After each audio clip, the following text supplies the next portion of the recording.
Well, one question is, would the world be a better place if the richest person gave all of their money to the poorest person? That's a question our Bloomberg Robin Hood Index tried to answer. The index looked at 42 countries and compared the wealthiest individuals to the percentage of the populations that live in poverty.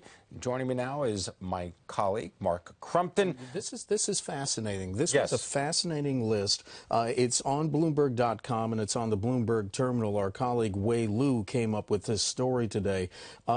It seems that the folks who are on the billionaires list, and you can see right there, look at some of the countries that are there: Cyprus, Sweden, the United States, Chile, India, China. China.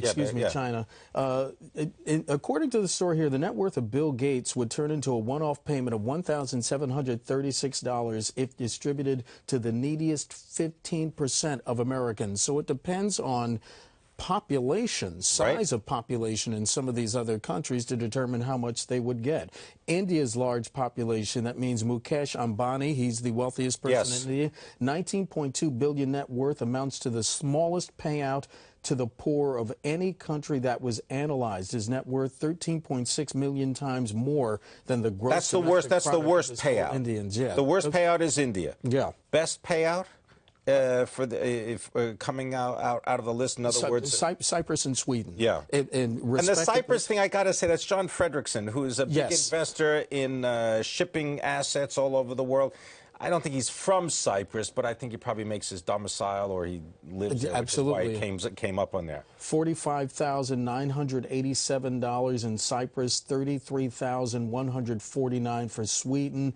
They do have the small population, Cyprus 1.1 million, and fairly high living standards there. Yeah. As far as this, the reason we call it Robin Hood is the idea that you have a whole cadre of individuals, of people who live well at the poverty line or well below, and then you have a very small number of people that make the list, obviously, for the wealthiest in the country, right? Interesting, though, because part of this was taken from some of the numbers that we have from the Bloomberg Billionaires Index, but it's interesting. The final lines of this story, it says, nevertheless, a modern-day Robin Hood, it seems, would do little to improve the lives of those in need. So that goes to not just the size of the population, but to the scale of abject poverty that there is in this world. Yeah, so we shouldn't just sort of make some blanket judgment that taking it from here to here is going to change all that much. No, not at all. All right, thanks very much. I'll see you in just a little bit.